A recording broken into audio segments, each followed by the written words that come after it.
नमस्कार, मैं आचार्य ललित कुमार शर्मा आपको शनि का गोचर के बारे में बताने जा रहा हूँ। शनि का गोचर 29 मार्च 2025 को मीन राशि में पूर्व भाद्रपद नक्षत्र में होने जा रहा है। यह जो नक्षत्र है, इसमें जो शनि का गोचर है वो 9:44 रात्रि को होने जा रहा है। मीन राशि में जब शनि का गोचर होगा तो 7:30 का इसमें क्या फल मिलेगा ये आपको मैं बताता हूँ।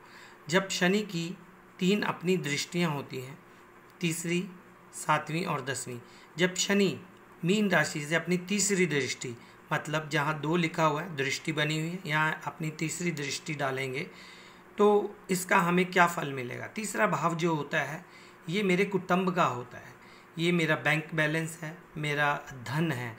यहाँ जातक को संघर्ष करना पड़ेगा धन कमाने के लिए।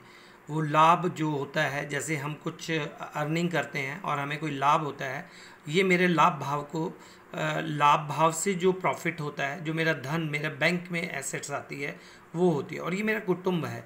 जब शनि की दृष्टि कुटुंब पे पड़ती है तो कुटुंब में मतभेद थोड़ा रहता है और भाषा थोड़ी अभद्र भी हो जाती है, और जो हमारा बैंक बैलेंस है उसको एकत्रित करने में हमें बहुत ही संघर्ष करना पड़ता है। इसके बाद शनि की 7वीं दृष्टि जो नीचे 6 नंबर लिखा है, जो षष्ठेश छठा भाव है, जहाँ दृष्टि बनी हुई है, यह भाव जो होता है ये कंपटीशन का भाव होता है, प्रतियोगिता का भाव होता है, ये ऋण रोग शत्रु का भाव होता है।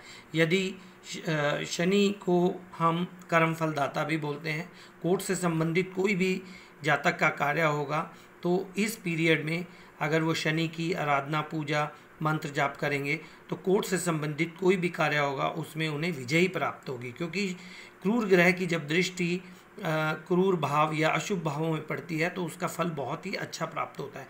यहाँ जातक कोई भी कंपटीशन देता है, अगर वो मन से और ऑनेस्टली पंक्चुअलिटी से अपनी ईमानदारी से मेहनत करता है तो वो किसी भी प्रतियोगिता में सफलता प्राप्त करेगा।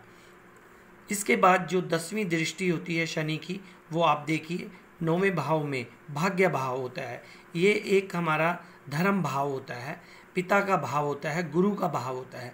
यहाँ जातक की तीर्थ यात्रा से संबंधित हमारे जो हैं यात्राएं लगी रहती हैं, वो धर्म से संबंधित यात्राएं करता है, धर्म के कार्यों में भाग लेता है, कीर्तन हो गया, जागरण हो गया, और धर्म यात्रा जैसे वैष्णो देवी जाना, गोवर्धन, मथुरा, कहीं भी किसी भी तीर्थ स्थानों में जाना। लेकिन शनि की दृष्टि जब धर्म भाव 9वें भाव पे पड़ती है, ये पिता से थोड़ा सा मतभेद करवा देते हैं। लेकिन ये मेरा भाग्य है तो भाग्य भी मेरा संघर्ष, बिना संघर्ष किए मैं अपने भाग्य को नहीं बदल सकता। शनि देव आपके भाग्य में तभी ही तरक्की देंगे जब आप संघर्ष करेंगे और ईमानदारी से कार्य करेंगे।